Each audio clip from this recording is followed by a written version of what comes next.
세상에 떠도는 기묘한 괴담들. 첫 번째 이야기, 20년 전에 실제로 겪었던 귀신과의 대화. 때는 중3 연합고사가 끝나고 아주 긴 겨울 방학이었지. 지금도 붙어 다니는 친구 2명이랑 정든 중학교라며 늘 담배를 피우던 자갈밭에서 담배를 피우며 중학교 3년을 추억하고 있었어. 11월 말이었고 엄청나게 추웠지. 시간이 밤 11시쯤이었어. 이런저런 이야기를 하다가 내가 제안을 하나 했지. 지금은 신도시로 엄청난 규모의 시가지를 자랑하지만 그 당시 이곳은 산을 넘어 학교를 가고 초등학교도 기본 40에서 50년씩 된 학교들이었거든. 고로 산길이 겁나게 많았지. 담력 훈련. 둘이서 잠시 고민하더니 이내 받아들이고 셋이서 전설의 폐공장들이 늘어서 있는 그곳으로 갔지. 바로 옆이 아파트 단지였지만 가로등은 물론 인위적인 빛 하나 없는 곳이었어. 젊은 여자가 농약 먹고 죽었다는 폴리스라인이 반쯤 뜯겨나간 원두막집이랑 살아있는 개를 먹는 아저씨가 사는 판잣집을 지나서 이윽고 첩첩산중에 들어섰어. 그 당시 여러 아파트 신규 공사를 시작하려고 산에 어설프게 길을 내놓은 곳으로 간혹 영업을 끊는 버스들이 다니곤 했지. 그 길을 따라가다가 작은 삼거리에 다다랐을 때 일이 터졌어. 셋이 이야기를 하며 가다가 갑자기 한 놈이 소리를 지르면서 뛰었고 옆에 있던 놈도 같이 뛰더라. 근데 그 새끼들 가는 건 보겠는데 도저히 내 옆을 돌아볼 수가 없었어. 삼거리의 모퉁이 부분이 내 왼쪽이었는데 거기서 뭐가 있다는 게 느껴졌어. 그때 알았지. 나는 무서우면 얼어버리는 누구나. 얼굴을 천천히 돌리니까 7살쯤 됐을까. 남자아이가 서 있더라. 근데 애가 혈색이 어디가 아파 보여. 정말 신기한 게 본능적으로 안다. 아, 이거 사람 아니다. 그 설명이 안 되는데 엄청 건조해 보여. 사람의 에너지가 안 느껴진다고. 하지만 최대한 침착하게 물었어. 이 시간에 여기서 뭐 해? 그랬더니 대뜸 죄송합니다 이러면서 90도 인사를 하더라. 순간 다시 확인하고픈 마음에 다리를 봤는데 풀에 가려서 다리가 안 보이더라고. 내가 계속 말을 걸었어. 눈도 안 피하고. 지금 시간이 몇 시인데 거기서 그러고 있어. 집이 어디야? 죄송합니다. 또 90도 인사였어.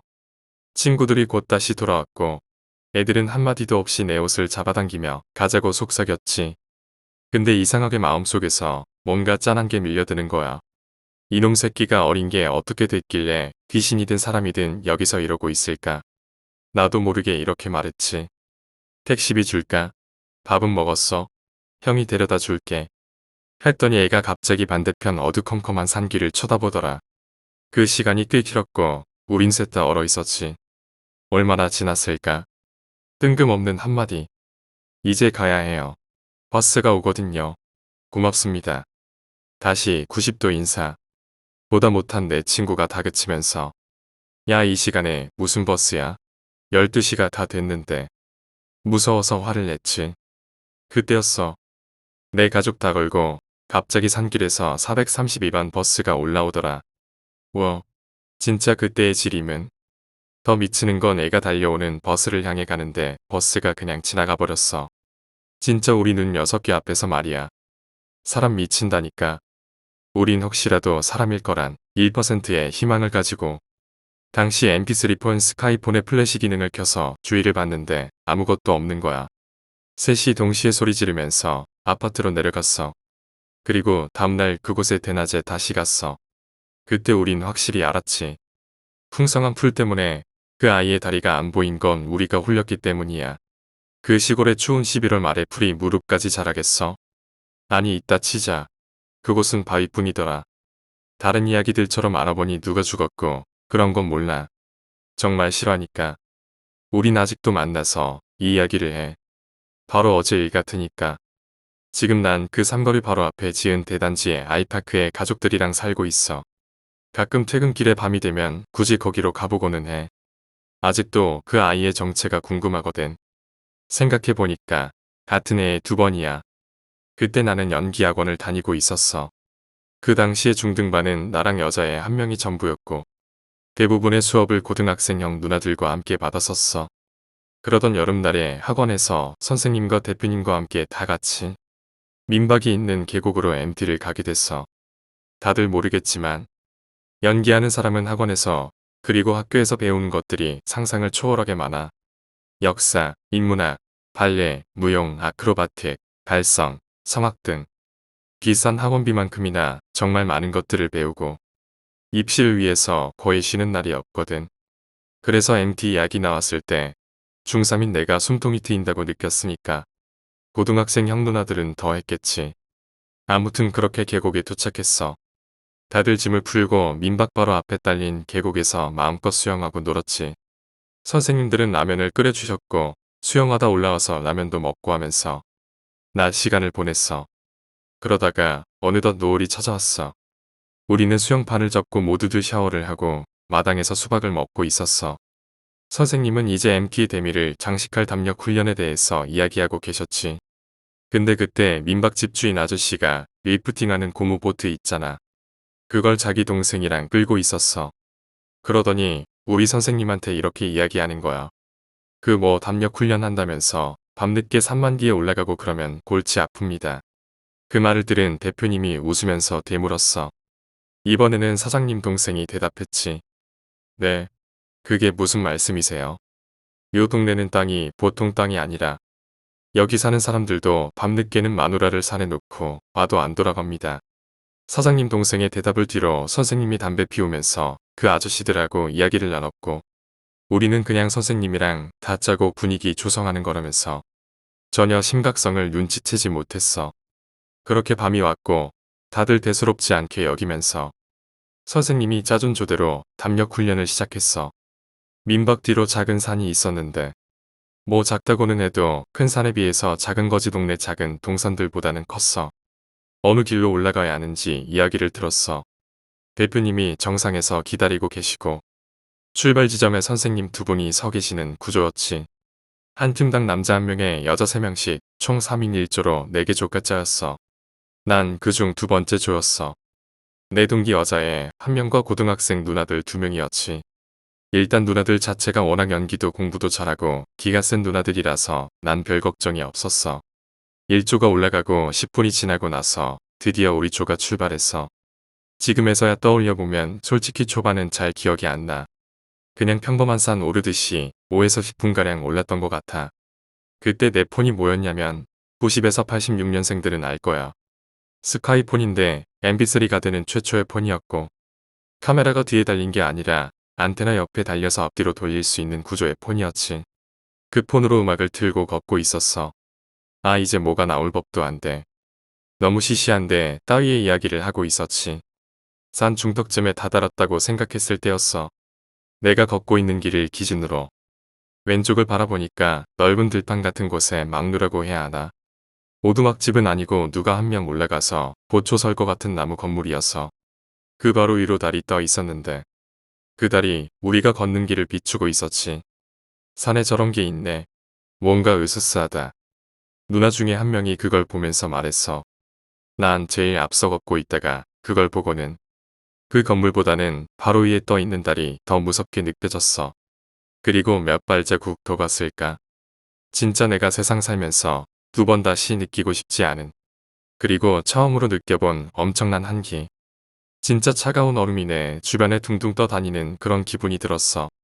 근데 중요한 건 그 기분을 나만 느낀 게 아니었다는 거지. 나는 자연스럽게 음악을 껐고 나를 포함한 4명 전부 다 걸음을 멈췄어. 순간 내 머리로 스친 생각 하나가 있었어. 아, 이거 뭔가 잘못된 것 같다라는 생각과 함께 여자 셋과 있는데도 엄청난 두려움이 밀려오더라. 그때였어. 갑자기 내 뒤에 있던 누나가 내 어깨를 잡으면서 미친 사람처럼 비명을 질러대는 거야. 난 너무 놀래서 나도 모르게 짜증을 내면서 누나 손을 뿌리치면서 왜 그러냐고 소리쳤지. 그니까 누나가 고개를 못 들고 손으로 우리가 걷던 길의 오른쪽을 가리키는 거야. 설상가상으로 털썩 소리가 나길래 뒤를 돌아보니까 제일 끝에 서 있던 내 동기가 쓰러진 거야. 기절이고 나발이고 그런 거 전혀 생각 안 나고 그냥 난 그게 귀신인 줄 알았어. 저번처럼 난 또 얼어버렸지. 다리가 안 움직이고 아무 생각도 안 들고 아무것도 안 들리더라. 진짜 오른쪽으로 돌아보기 싫었는데 나라는 인간은 왜 그따위인지 눈으로 확인해야겠다는 생각이 들었어. 엄청 아주 정말 천천히 고개를 오른쪽으로 돌렸어. 그 사이 비명을 지르던 누나는 자리에 주저앉아서 덜덜 떨면서 거리기만 했고, 다른 누나 한 명은 기절한 내 동기의 뺨을 때리면서 나보고 제발 그냥 빨리 내려가자고 말했지. 이윽고 내 눈이 그곳에 다다랐을 때 난 정말 기상천외한 광경을 봤어. 늙은 소나무들이 우거져 있는 가운데 무덤 하나가 떡하니 놓여 있었어. 근데 그 무덤 바로 앞에 있는 소나무 밑동에 뭐 허연 게 쪼그리고 있는 거야. 근데 정말 내 모든 걸 다 걸고 말할 수 있는데 그게 뭔지 알아야겠다는 생각이 두려움을 이겨버렸어. 난 그쪽으로 다가갔어. 뒤에서는 제발 가지 말라고 울고 불고 생 난리가 났지. 나 지금 쓰고 있는 지금도 무섭다. 밤 12시 46분인데 방에 불 켜고 왔어. 암튼 가까이 가서 보니까 정확하게 형체가 눈에 들어왔어. 여자인 건 분명하고 머리가 겁나게 길었으니까. 근데 얼굴을 무릎 사이에 파묻고 있어서 안 보여. 웅크리고 있더라고. 난 사람일지도 모른다는 일말의 희망을 가지고 말을 걸었어.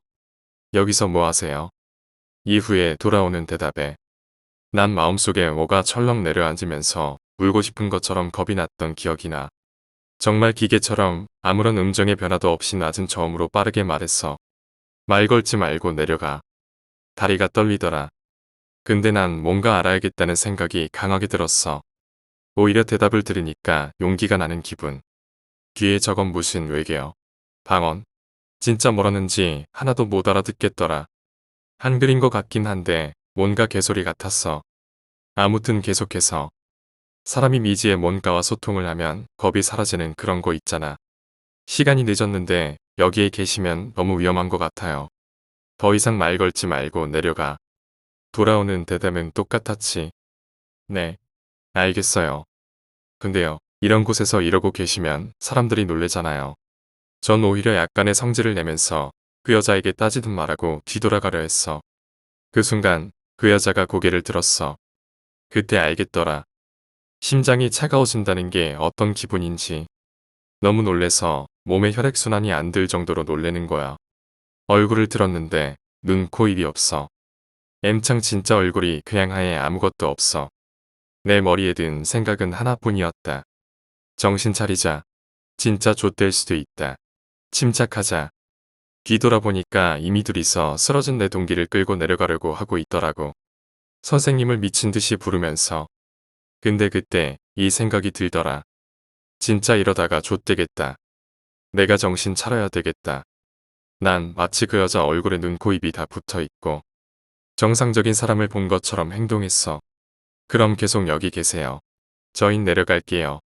하고 뒤돌아서는데 뒤에서 웃음소리가 소름 끼치게 들리는 거야. 뒷골이 당기고 머리털이 곤두서고 당장 울음이 터질 것처럼 모가막 속에서 올라오는 기분 알아? 두려운 뭔가에서 내가 벗어나고 싶은데 내 자유로 이건 당장 해결이 안 된다는 걸 깨달았을 때 누구도 나를 도와줄 수 없다는 걸 느꼈을 때 말이야. 그래도 천근만근인 다리를 이끌고 누나들한테 갔어. 그리고 아주 크게 말했지. 올라가자. 내려가면 안 돼. 미쳤어. 제발 내려가자. 제발. 그제야 난 속삭였어. 저 미친년이 시키는 대로 할 거야. 난 더 이상 아무 말도 없이 동기를 얻고 한 손으로는 누나 한 명을 끌고 웃음소리를 무시하면서 진짜 아무렇지도 않게 빨리 가자. 빨리 가자 이 말만 계속했어. 내가 정상인처럼 막 아무렇지도 않게 행동하니까 누나들도 거기에 용기를 얻었나 봐. 그렇게 그 여자가 있는 지점을 지나자마자 정말 거짓말처럼 위아래에서 대표님과 선생님 목소리가 동시다발적으로 들려오더라. 그리고 소리를 들은 우리가 멈춘 곳으로 다 같이 모이게 됐지. 난 그제서야 어린애처럼 펑펑 울었어.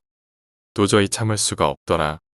내가 이겨낼 수 없는 걸 이겨내고서 나보다 강한 어른들을 만났을 때 온몸이 힘이 풀리면서 눈물이 쏟아지는 그건 진짜. 선생님이 오니까 기절했던 내 동기도 벌떡 일어났고 누나들도 정신을 되찾았지. 처음에는 진짜 울고불고 생지옥이었어. 자초지종 설명할 것도 없었어. 왠지 알아? 내려온 대표님이랑 올라온 선생님이 서로 대화도 없이 동시에 같은 반응을 보였어. 일단 빨리 내려가자. 빨리. 우린 모두가 뭔가를 안다는 느낌으로 정말 미친 듯이 산에서 내려왔어. 민박에 도착하자마자 주인 아저씨 깨우고 아저씨 동생 깨우고 사모님 달려 나오고 우리 비명소리 들은 마을 이장님이랑 기타 등등. 아무튼 민박으로 사람이 여럿 왔어. 사모님은 우리 일행 보자마자 소금을 엄청나게 뿌리셨고 어떤 할머니는 진짜 큰 대나무 손잡이가 달린 빗자루로 우리를 한 명 한 명 정말 후려치듯이 쓸어내듯이 때리셨어. 그래도 우리는 정말 사람들과 있다는 그 안도감에 다리가 풀려버려서 자리에 주저앉았지. 그리고 그날은 모두가 한 방에서 같이 자기로 했고 아무도 반대하지 않았어. 하지만 다들 쉽게 잠들지 못했고 참다 못한 내가 우리가 겪었던 걸 이야기했어. 누나 한 명이 제발 하지 말라고 했지만 나머지 누나들이 설득해서 일단 이야기를 했고 내 이야기가 끝나자마자 바로 물어봤지. 근데 대표님이랑 선생님은 어떻게 알고 온 거예요? 자초지종을 들어보니 꼭대기에서 무전기를 들고 있던 대표님은 담배를 피우고 있었는데 계속 주변에 누가 있는 것 같은 나쁜 기분이 들더래. 나이 30에 그런 더러운 기분은 처음이었대. 그래서 일조 형 누나들이 도착하고 나서도 계속 무전을 했대. 무서웠겠지. 선생님한테 계속 무전을 했는데 아무런 대답이 없더라는 거야. 마찬가지로 아래에 있던 선생님들도 뭔가 이상해서 무전을 계속했는데 꼭대기에서 아무런 회신이 없더래. 대표님은 대표님대로 이조가 안 와서 걱정이었고 아래에서는 2개 조가 출발했는데 아무도 도착했다는 무전이 없으니까 슬슬 걱정이 돼서 쌍방에서 우리를 찾으러 오르고 내리게 된 거야. 그때쯤 내려오던 속도가 올라오는 속도보다 더 빠르니까 대표님이 우리 비명소리를 들으셨대. 그리고 생각이 들었대. 아, 이거 장난이 아니구나. 애들 다칠 수도 있겠다. 하고 막 달려서 내려오셨는데 이상하게 아무리 내려가도 왔던 길은 안 보이고 우리도 안 보이고 일조 형 누나들이 막 무섭다고 하던 찰나에 무전기로 선생님들 목소리가 전해지더래. 그래서 그제야 서로 무전을 하고 가운데에서 만나자 식으로 돼서 도착했는데 우리가 거기 서 있었던 거지. 다음 날이 돼서 민박집 사장님이랑 사장님 동생이 우리한테 국수를 내주면서 말씀하시더라. 날이 밝자마자 이장님이랑 위에서 제일 나이가 많은 어르신들이 모여 사는 집 같은 게 있는데 거기로 갔대. 가서 우리가 전날 밤에 겪었던 걸 대충 이야기했더니 할머니들 사이에서 이런 말이 나왔대. 아주 오래전 이야기래. 정말 너무 오래돼서 근현대 시절은 아닐 수도 있다는 거야. 나라에서 세금으로 돈 대신에 음식이나 가축 같은 걸 가져갈 때였다더라. 너무 가난해서 더 이상 낼 게 없는데 지역 유지가 자기 딸을 데려가 버렸대. 혼자서 딸을 키워온 호라비는 그 길로 화병의 약을 먹고 자살을 했대. 근데 자살한 사람은 그렇게 장례 치르고 못했다더라. 암튼 내가 듣기로는 그랬어. 그래서 자기 아빠를 사람들의 도움으로 땅에 묻고 무덤을 만들었는데 원통함의 딸이 그 무덤 주변에서 죽은 채로 발견됐대. 그게 정말 너무너무 오래된 일이라서 할머니들이 아직도 그런 이야기가 있냐고 했더래. 할머니 때에는 못 보고 위로부터 듣기만 했기에 아래로 전해지지 못했나봐. 그 산에 인면귀가 있는데 나무꾼들을 그렇게 많이 올려서 죽게 했대. 용하다는 무당들이 그렇게 많이 징을 치고 꽹가리를 치고 해도 안 되더래. 그래서 그 산에는 텃밭이 하나도 없고 산 주인도 없어서 나라 거라고 하더라. 생각해보니까 산 오르면서 한 번도 누가 인위적으로 키운 식물이나 채소가 없었어. 과수원도 없었고. 그제야 선생님이 화를 내면서 그런 곳을 왜 끝까지 안 말렸냐고 했고 민박집 사장님은 이야기를 알았다면 말렸을 텐데 우리도 어릴 적부터 어른들이 가지 말라고 해서 안 갔지. 무슨 일을 겪어본 건 아니라면서 사람 좋은 미소를 짓는 거야. 그 당시에도 어른들이랑 누나들에게 장하다, 대견하단 이야기를 들었었지만 지금 떠올려봐도 상황 대비 침착했던 나 자신이 신기할 정도로 이질적으로 느껴져. 진짜 살고 싶다. 이 생각뿐이었던 것 같아. 이렇게 이야기는 끝이야. 써봐야 믿어줄 것 같지도 않고 괜히 나만 이상한 놈 될 것 같아서 쓰고 싶지 않았었어. 근데 TV에 컨저링인가 그거 소개하면서 아미티빌호로 소개하더라. 그거 보니까 많은 사람들이 이제 귀신의 존재를 기정사실화한다면서 그런 말이 나오길래 여자친구한테 이야기한 후에 용기를 얻어서 썼어. 정말 하나 조언하자면 말이야. 사람들이 가지 말라고 하는 곳은 다 이유가 있고 하지 말라고 하는 건 다 이유가 있는 것 같아. 젊은 날의 객기나 술김에 제발 사람 없는 으슥한 곳이나 모르는 곳은 절대 가지 말기를 바래. 난 그 뒤로 무려 1년간을 가위에 짓눌리며 고생했어. 대체 그 여자는 얼마나 한이 맺혔길래 아직도 거기서 그러고 있는 걸까? 두 번째 이야기, 격식에. 제가 중학교 3학년 올라갈 때쯤 친구가 이사를 하게 되었습니다. 뭐 이사라고 해봤자 옆 동네에서 옆 동네로 옮기는 거였는데 저희 동네 쪽으로 이사를 한다길래 일요일에 도와준다고 하니 뭐 이삿짐 센터에 마가 꼈다고 놀러나 가자고 하더군요. 그래서 서면으로 친구들과 옷도 살 겸 나가서 놀고 8시쯤 집으로 향했습니다. 친구랑은 집이 같은 방향이라 이런저런 이야기하고 학교 선생 욕도 좀 하면서 버스에서 노가리 까다가 동네에 다 도착해서 서로 집으로 향했습니다. 이사하고 한 2달쯤 지났나? 친구 부모님들이 먼 여행을 간다고 집으로 초대할 겸 놀러 오려고 하더군요. 그래서 친구 4명과 친구 집으로 가는 도중 마트에 들러 먹을 것 좀 사고 고기도 사고 해서 찾아갔습니다. 집을 보니 옛날 일본식 2층 목조 건물에 크지도 않지만 작지도 않는 마당이 딸린 집이었는데 대문을 들어서자마자 마당 있는 집을 그 당시 보기 드물어 우아하는 함성이 절로 나오더군요. 집에 들어가니 친구랑 친구 동생이랑 거실에서 TV를 보고 있더군요. 그래서 대문 밖으로 안 나온 괘씸죄와 반가움에 뭐 욕도 섞어가면서 이야기하고 친구 동생도 나랑 친한 사이라 바로 형 오셨어요? 말을 하더군요. 그래 저래 놀다가 6시쯤 고기 불판과 고기, 야채 등 준비해서 저녁을 준비하고 먹기 시작했습니다. 그렇게 저녁을 먹고 난 후 7시쯤 카드놀이랑 화투를 준비해서 놀기 시작했는데 저 같은 경우 도박을 잘못해서 그냥 구경하는 식으로 보고 있었죠. 애들끼리 재미있게 놀다 보니 저 혼자 그 도박판에 끼질 못해서 심심해 동생 방으로 올라갔습니다.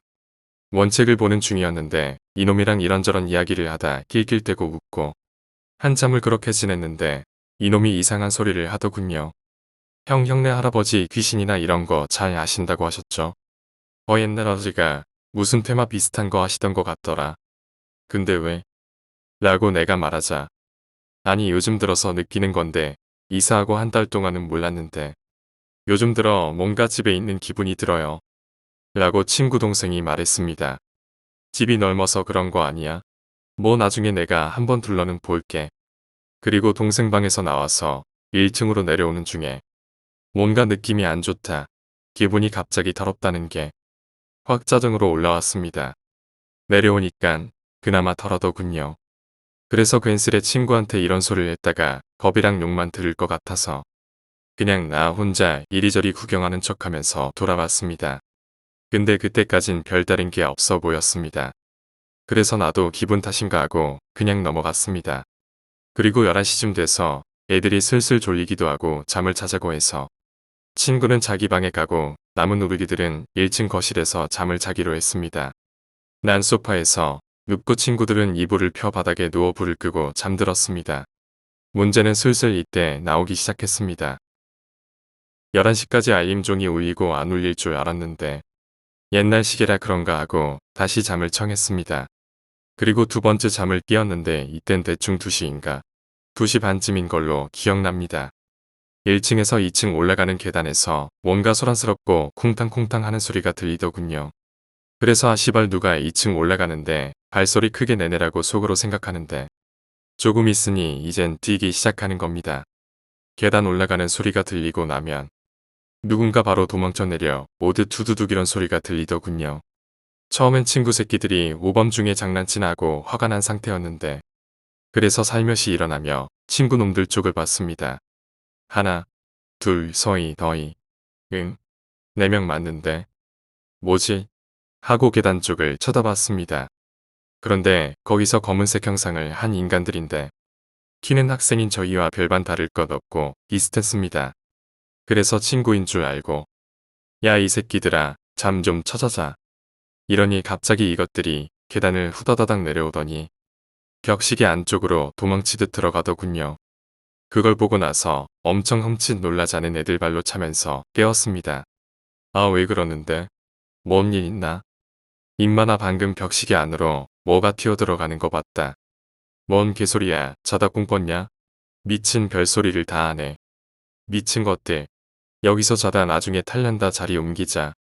할아버지가 웬만하면 사람 아닌 것들이 있는 곳에선 빨리 자리를 피하던지 옮기라고 한 게 기억났습니다. 결국 애들은 내 말을 들은 채 만채 잠을 자더군요. 결국 저 혼자 겁이 나서 친구 방으로 피신했습니다. 그렇게 얼마 시간이 지났나 4시쯤 다 돼서 갑자기 밑에 있는 애들이 소리치면서 후다닥 올라오더군요. 있는 욕 없는 욕다 하면서 올라오는데 올라오자마자 친구 방문부터 잠그더군요. 봐라. 내가 너희들 객기 부릴 때부터 알아봤다. 아까 내 말 듣고 올라오지 미친. 친구들이 하는 말이 3명이서 나란히 누워 자는데 똑같이 가위에 눌렸답니다.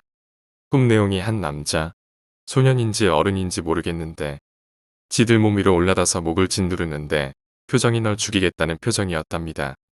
근데 더 웃긴 건 가위에 풀릴 때 다 같이 풀렸다는 겁니다. 막 고맥겠는데 3명 다 헐떡이면서 꿈 내용을 이야기했다는데 3명 다 똑같은 꿈을 꿨답니다. 그래서 그 이야기하고 내가 한 말이 기억나 바로 튀어 올라왔다라고 하더군요. 결국 친구 동생 말이 맞았습니다. 집에 뭔가 시인 물건이 있던 것이었습니다. 그렇게 아침이 와서 내 친구들은 도망치듯 그 집에서 나오고 저는 친구랑 친구 동생한테 너희 집에 뭔가 있는 게 맞는 것 같다고 저 시계 언제부터 있었나 물어봤더니 이사하기 전부터 있었다고 하더군요. 그럼 내가 집에 부모님 오면 저거부터 치우라고 했습니다. 그리고 친구 부모님이 오셔서 뭐 스님한테 물어봤더니 불태워 없애라고 해서 불태웠다는군요. 그리고 그걸 없애고부터 집에서 뭔가 있다는 느낌이라든지 뭔가 소리가 들린다든지 하지 않았다고 합니다. 그리고 뒤늦게 친구놈이 말한 건데 이사하고 나서 새벽마다 누가 뛰어노는 소리가 들렸다. 애들 같은 느낌이다라고 말하더군요. 결국 부모님이 집에 없으니 지들끼리 무서워서 우릴 부른 거 없고 결국 사달이 난 거죠. 이런 소동이 있고 16년 정도 흘러 이놈이 자취를 한다고 집을 구했는데 이 집도 영서였더군요. 결국 내가 뭔가를 느끼니깐 다시 날 부른 건데 입구에 들어서자마자 니네 집 왜 이래? 이러니 또 흠칫 놀라더군요. 결국 그 집도 한 3달 살다 도망쳐 나왔습니다. 친구들끼리 모여서 이런 이야기하면 웃기기도 하지만 한편 소름이 돋습니다.